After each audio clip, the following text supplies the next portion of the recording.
Pre-inspection makes a lot of sense. And so essentially, because in October I signed an agreement with my counterpart from Mexico Customs on something called CTPAT, which is our Trusted Trader program. So if you're a trader and you have vetted your process and your global supply chain security and your personnel with us, we give you the Good Housekeeping seal of approval. And that means that you can get things through faster. That means if you're in line with others who don't have that designation, you get to go to the head of the line.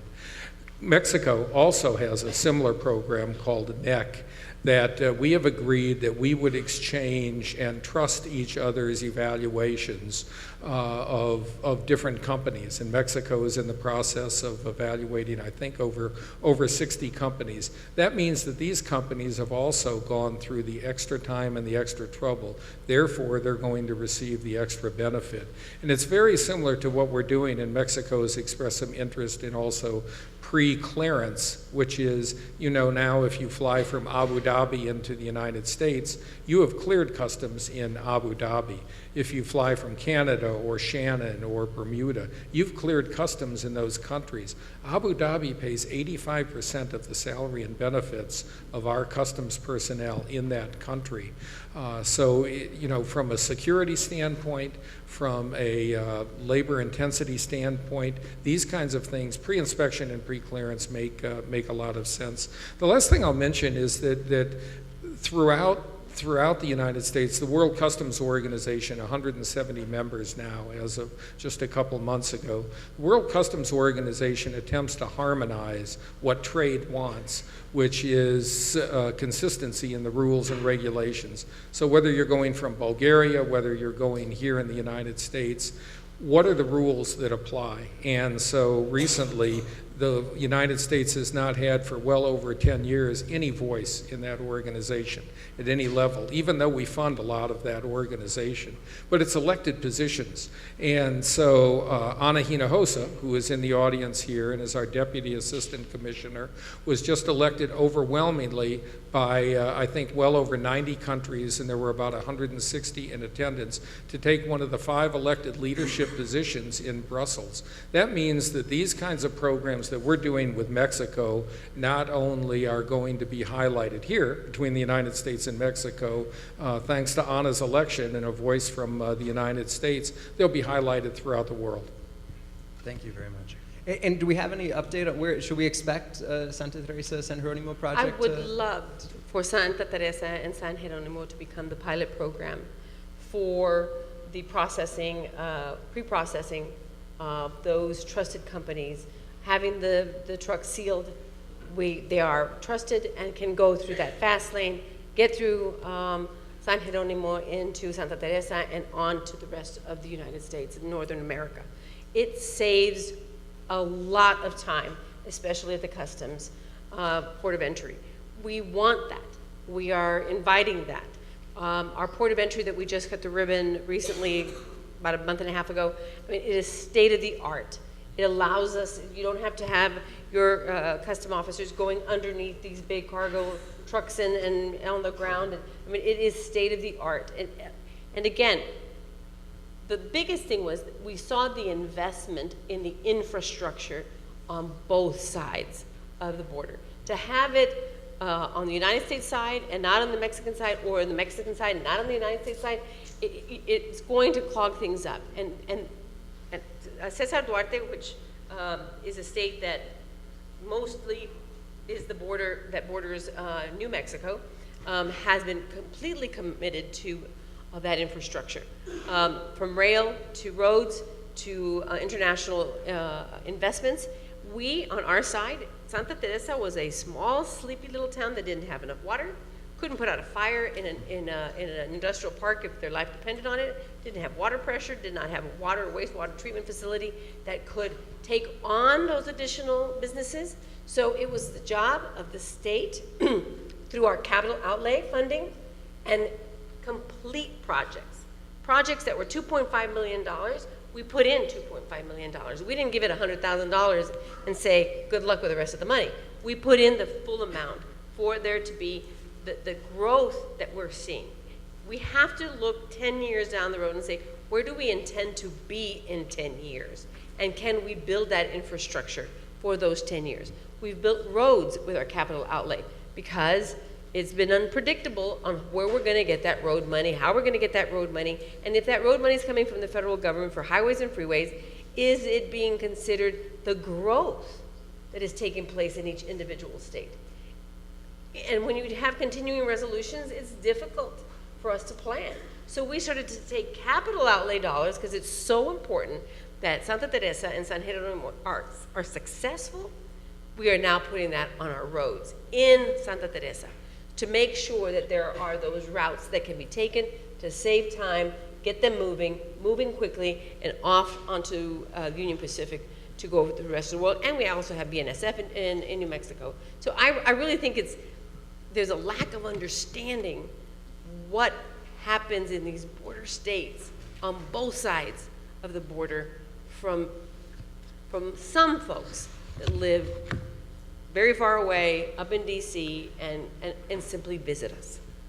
I hope I'd that's like not to- you, Congressman O'Rourke. No. No, he lives here. You know. I'd like to, in fact, I live about 3 blocks over here. I'd like to add to what the governor is saying, because these pre-inspection programs make so much sense. And the investment that you've made in your roads, to contrast what Will talked about earlier when he was driving down the highway in Texas and able to see the Autobahn on the other side of the border. And what we've invested in El Paso, we have over $1 billion of road infrastructure, thanks to the political and business leadership in this community, that's going to facilitate trade and make us more competitive. And you look even a little bit further west and you see the governor of California leading trade missions to Mexico and inviting trade missions from that country. And you contrast all that, especially your leadership, Governor, with, say, a governor in the state of Texas patrolling the border with aviator sunglasses and shotguns and Sean Hannity. That has been Texas's message, unfortunately, to Mexico. And we've ceded some of that leadership that I think you have picked up on. And you talked about Union Pacific earlier, and that really hurts us, and yet we realize that we are a regional economy, and some of that benefit will come to us as well. But I don't think we can escape the comments that Woody Hunt and the earlier panelists were making. We can't get to Gil Kurlikowski's common sense conclusion that investing in CBP officers grows jobs, adds to the economy, makes us safer because we know who and what is coming into our country. Investing in the latest technology that people like Hector Holguin and Senator Shapley and others have promoted here makes sense because it keeps us safer, facilitates crossing. You can't do that when the perception of the border is that it's unsafe. And I think too many of us have given into this, yes, we'll work on immigration, we'll work on human rights, we'll work on facilitating trade as soon as we secure the border. And one must ask, when do we have enough security? We're spending $18 billion a year to secure the border right now. We've doubled the size of the Border Patrol in the last 10 years from 10,000 agents to 20,000 agents. In the El Paso sector last year, the average Border Patrol agent made 4.5 apprehensions. And that was 4.5 apprehensions, not a week, not a month, but for the entire year. And certainly we can always do a better job and a smarter job at ensuring the security of this country. But I think it's time for us, all of us, to move away from that secure the border first position. The border is as secure as it will ever be. We will continue to work on it. But concurrently, we must follow the lead of New Mexico, of California, what Texas used to do, and embrace that connection with Mexico. And the benefit will come to those states who do. And I think you've shown us that today, Governor. So I think the attitude is incredibly important if we're going to see these changes.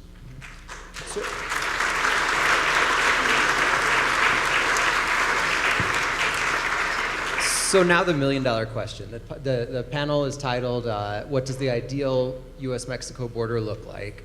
We've heard a little bit about it. We've heard, first of all, that you need to have a vision from Governor Martinez, that you need to be thinking 10 years out if you plan on building it so that you're working on it today so that you have it tomorrow. We know that Congressman Hurd needs a Whataburger at all the ports of entry. So we have a couple pieces of the ideal border, but let's think about it. I mean, let's not be afraid to think boldly about what it is that we're trying to create here. So what is the ideal U.S.-Mexico border? What would you all like to see changing, developing in the next 10, 15 years in terms of how we manage the border and how it serves our communities? This is an open one also. You know, and to comment just a little bit on Senator O'Rourke, what people want security, they want safety, no matter where they live, on the southern part of the side of the border or the northern side of the border. And with our communications we have our Chihuahua summits every year, where I take our cabinet secretaries from education, higher ed, PED, corrections, Department of Public Safety, just all my cabinets and their counterparts. And what do they need from us? And what do we need from them to ensure that people who are crossing to do their work one direction or the other are feeling safe? And one of the things that Governor Cesar Duarte did recently is every single prison in Chihuahua has received the seal they are complying with the rules and regulations of American prisons.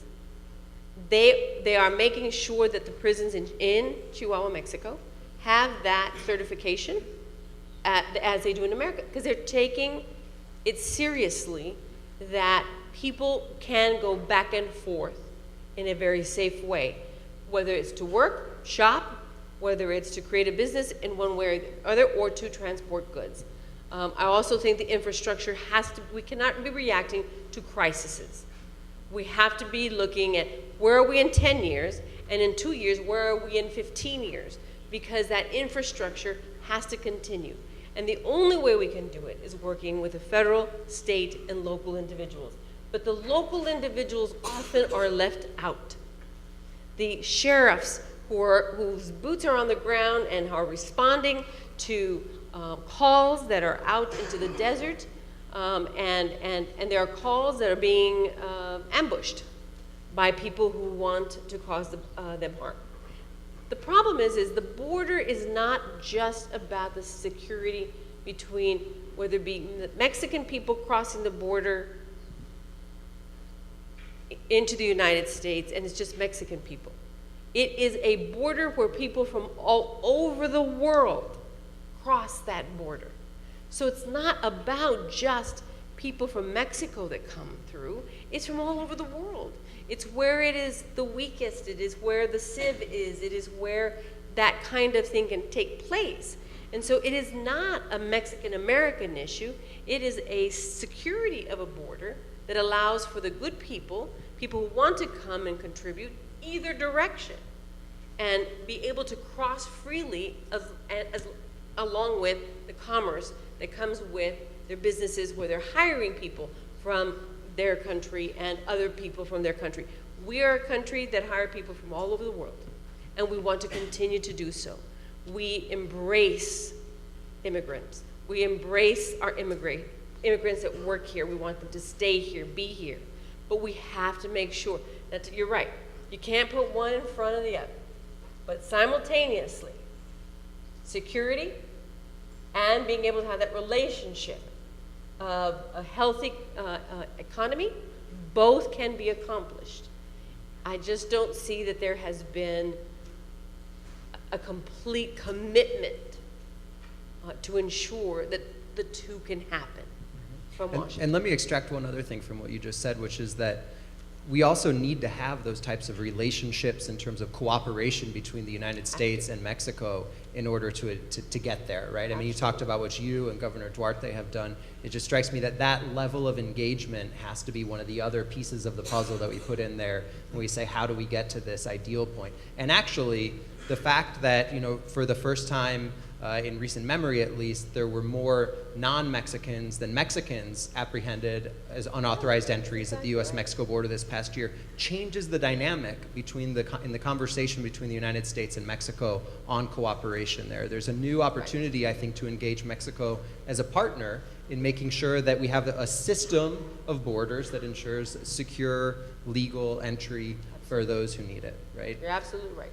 And so, Senator, let's go back. I mean, we're still envisioning the ideal border. Senator, what does that look like for you?